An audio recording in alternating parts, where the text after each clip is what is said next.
ನಾವು ರೇಷನ್ ಅಕ್ಕಿ ಅಂತೇಳಿ ಏನಾದರೂ ಪ್ಲಾಸ್ಟಿಕ್ ಅಕ್ಕಿ ತಿಂತಾ ಇದ್ದೇವಾ ಅಂತೇಳಿ ಡೌಟ್ ಉಂಟಲ್ವಾ. ಎಲ್ಲರಿಗೂ ಸಹ ಡೌಟ್ ಉಂಟು, ನನಗೆ ಸಹ ಡೌಟ್ ಇತ್ತು. ಈಗ ರೇಷನ್ ಅಕ್ಕಿ ನಾವು ತರ್ತೇವೆ ರೇಷನ್ ಅಂಗಡಿಯಿಂದ, ಒಂದೊಂದು ಸಲ ಒಂದೊಂದು ಥರ ಅಕ್ಕಿ ಸಿಗ್ತದೆ ನಮಗೆ. ಒಂದು ಸಲ ಬಿಳಿ ಅಕ್ಕಿ ಸಿಗ್ತದೆ, ಒಂದು ಸಲ ಸ್ವಲ್ಪ ಕಲ್ಲರ್ ಹೋಗಿದ್ದು, ಒಂದು ಸಲ ಕಲ್ಲು ಮಣ್ಣೆಲ್ಲ ಇರ್ತದೆ ಬಿಡಿ ಅದರಲ್ಲಿ. ಆದರೆ ನಾವು ಅದರಲ್ಲಿ ಸಹ ಸ್ವಲ್ಪ ಅಕ್ಕಿಯನ್ನೆಲ್ಲ ತೆಗೆದು ಬಿಸಾಡ್ತೇವೆ. ನಾನಿಲ್ಲಿ ದೋಸೆಗೆ ಅಂತೇಳಿ ನೆನೆಸಿಟ್ಕೊಂಡಿದ್ದೆ. ಹಾಗೆಯೇ ಇಲ್ಲಿ ಇವತ್ತು ಇಲ್ಲ ಅಂತೇಳಿ ಸಾರವರ್ಧಿತ ಅಕ್ಕಿ ಅದು ಅಂತೇಳಿ ಕೇಂದ್ರ ಸರ್ಕಾರದವರೇ ಅಂತೇಳಿದರೆ 1 ಕಿಲೋ ಅಕ್ಕಿಗೆ 10 ಗ್ರಾಮಿನಷ್ಟು ಆ ಅಕ್ಕಿಯನ್ನು ಮಿಕ್ಸ್ ಮಾಡಬೇಕಂತೇಳಿ. ಯಾಕಂತೇಳಿದರೆ ಆ ಅಕ್ಕಿ ಹೆಲ್ತಿಗೆ ತುಂಬ ಒಳ್ಳೆಯದು ಅಂತೇಳಿ ಹೇಳ್ತಾ ಇದ್ರು ಅವರು. ನಾನಂದರೆ ಇಷ್ಟು ದಿನ ಬಿಸಾಡ್ತಾ ಇದ್ದೆ. ನನಗೆ ಹೌದು ಅನ್ನಿಸ್ತು ನೋಡಿ, ಸೇಮ್ ದಪ್ಪ ಅವಲಕ್ಕಿ ಥರನೇ ಅದು ಇರ್ತದೆ ನೋಡಲಿಕ್ಕೆ. ನೆನೆಸಿದರೆ ಹಾಗೆಯೇ ಸ್ವಲ್ಪ ಸ್ಮೂತಾಗಿ ಇರ್ತದೆ. ಬಿಸಾಡಬೇಡಿ ನೀವು. ನೆನೆಸಿಟ್ಟಿದ ಮೇಲೆ ಅದು ಮೇಲೆ ಬರ್ತದೆ, ಅದು ಉಬ್ಬಿ ಸೇಮ್ ದಪ್ಪ ಅವಲಕ್ಕಿ ತಿಂದರೆ ಸಹ ಹಾಗೆಯೇ ದಪ್ಪ ಅವಲಕ್ಕಿ ತಿಂದಾಗೇ ಆಗ್ತದೆ, ಸ್ವಲ್ಪ ಅಂಟು ಥರ ಇರ್ತದೆ. ನಮ್ಮ ರಾಜ್ಯ ಸರ್ಕಾರದವರು ಸಹ ಮಾಹಿತಿಯನ್ನು ಶೇರ್ ಮಾಡಿದಾರಂತೆ. ಖಂಡಿತ ಅವ್ರ ವಿಡಿಯೋ ನೋಡಿ ನೀವು. ನೋಡಿ, ನಾನು ತಿಂದು ಸಹ ತೋರಿಸ್ತಾ ಇದ್ದೇನೆ ಇಲ್ಲಿ.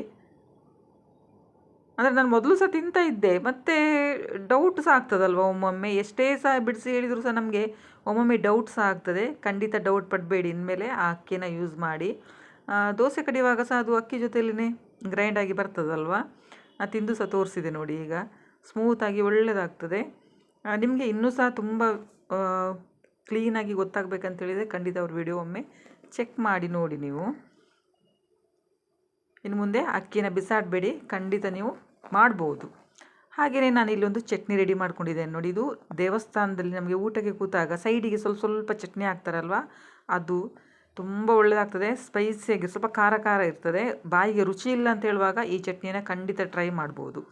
ಇಲ್ಲಿ ಫ್ಯಾನ್ ಬಿಸಿ ಮಾಡಿ ನಾನು ಸ್ವಲ್ಪ ಎಣ್ಣೆ ಹಾಕಿದ್ದೇನೆ. ಅದಕ್ಕೆ ಕಡಲೆಬೇಳೆ ಹಾಕಿದ್ದೇನೆ. ಒಂದು 3 ಚಮಚದಷ್ಟು ಕಡಲೆಬೇಳೆ ಹಾಕಿ ಹುರಿತಾ ಇದ್ದೇನೆ. ವಿಡಿಯೋ ನೋಡ್ತಾ ಇರುವಾಗಲೇ ಲೈಕ್ ಬಟನ್ ಪ್ರೆಸ್ ಮಾಡಿ. ಮತ್ತು ಯಾರು ನನ್ನ ಚಾನಲನ್ನು ಫಸ್ಟ್ ಟೈಮ್ ನೋಡ್ತಿದ್ದೀರಿ ಪ್ಲೀಸ್ ಸಬ್ಸ್ಕ್ರೈಬ್ ಮಾಡಿಕೊಂಡು ವಿಡಿಯೋ ನೋಡಿ.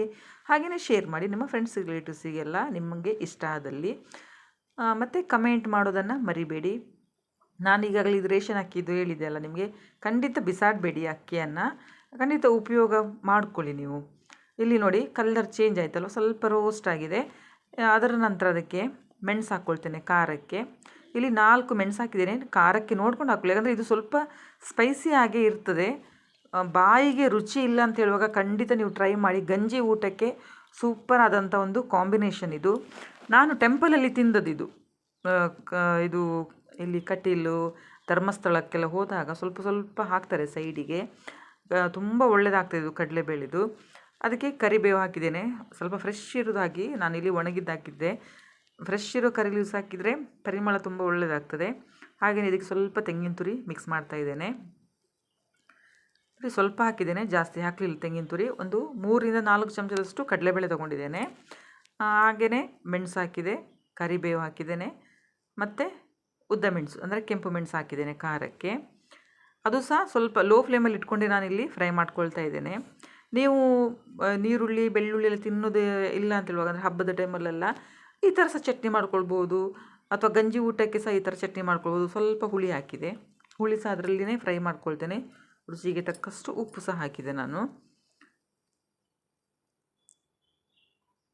ನನಗೆ ತುಂಬ ಇಷ್ಟ ಆಗ್ತದೆ ಇದು ಗಂಜಿ ಊಟ. ಅಂದರೆ ಸ್ವಲ್ಪ ಹೆಲ್ತ್ ಎಲ್ಲ ಅಪ್ಸೆಟ್ ಆದಾಗ ಈ ಥರ ಚಟ್ನಿ ಇದ್ದರೆ ಸ್ವಲ್ಪ ಗಂಜಿ ಊಟ ಸೇರ್ತದೆ. ನೀವು ಇದನ್ನು ದೋಸೆಗೆ ಚಪಾತಿಗೆ ಸಹ ತೊಗೊಳ್ಬೋದು, ಒಳ್ಳೆಯದಾಗ್ತದೆ.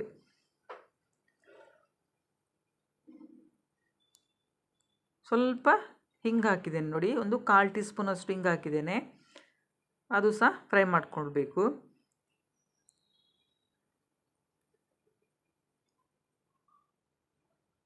ಲೋ ಫ್ಲೇಮಲ್ಲಿಯೇ ಇದನ್ನು ಫ್ರೈ ಮಾಡ್ಕೊಳ್ಳಿ. ಆರಿದ ಮೇಲೆ ಮಿಕ್ಸಿ ಜಾರಲ್ಲಿ ಹಾಕಿ ಇದನ್ನು ಗ್ರೈಂಡ್ ಮಾಡ್ಕೊಳ್ಳಿ. ಇದು ಗ್ರೈಂಡ್ ಅಂತೇಳಿದರೆ ನೈಸ್ ಆಗಬಾರ್ದು, ತರಿತರಿಯಾಗಿರಬೇಕಿದು. ಕಡಲೆಬೇಳೆದು ಚಟ್ನಿ ಅಂತ ಹೇಳ್ಬೋದು, ಅಥವಾ ಟೆಂಪಲ್ ಸ್ಟೈಲ್ ಚಟ್ನಿ ಅಂತ ಹೇಳ್ಬೋದು. ಸ್ವಲ್ಪ ನೀರು ಹಾಕ್ಕೊಳ್ಳಿ, ಜಾಸ್ತಿ ನೀರು ಹಾಕಬಾರ್ದು, ಅಂದರೆ ತೆಳು ಆಗಬಾರ್ದು. ಇದು ಕಲ್ಲಲ್ಲೆಲ್ಲ ಅರೆದ್ರೆ ತುಂಬ ಒಳ್ಳೆಯದಾಗ್ತದೆ, ಇನ್ನೂ ಸಹ ಟೇಸ್ಟ್ ಆಗ್ತದೆ. ನೋಡಿ, ಇದು ತರಿತರಿಯಾಗಿ ಗ್ರೈಂಡ್ ಮಾಡಿದ್ದೇನಲ್ಲ, ಇಷ್ಟೇ ಸಾಕು. ಈಗ ಇದನ್ನು ನಾನೊಂದು ಬೌಲಲ್ಲಿ ಹಾಕ್ಕೊಳ್ತೇನೆ. ಖಂಡಿತ ಟ್ರೈ ಮಾಡಿ, ತುಂಬ ಒಳ್ಳೆಯದಾಗ್ತದೆ ತಿನ್ನಲಿಕ್ಕೆ. 1 ಚಮಚ ಇದ್ದರೆ ಸಾಕು, 1 ತಟ್ಟೆ ಗಂಜಿ ಊಟ ಮಾಡ್ಬೋದು, ಅಷ್ಟು ಒಳ್ಳೆಯದಾಗ್ತದೆ ಇದು. ನೀವು ಬೇಕಂತೇಳಿದರೆ ಇದಕ್ಕೆ ನೀವು ಬೆಳ್ಳುಳ್ಳಿ ಎಲ್ಲ ತಿನ್ನುವವರಾದರೆ, ಅಂದರೆ ಒಬ್ಬೊಬ್ಬರು ತಿನ್ನೋದಿಲ್ಲಲ್ಲ, ಒಂದು 2 ಹೆಸರು ಬೆಳ್ಳುಳ್ಳಿ ಸಹ ಹಾಕ್ಕೊಳ್ಬೋದು ಇದಕ್ಕೆ. ಈಗ ಚಟ್ನಿ ಸಹ ರೆಡಿ ಆಯಿತು. ವಿಡಿಯೋ ನೋಡಿದ್ದಕ್ಕೆ ಥ್ಯಾಂಕ್ ಯು.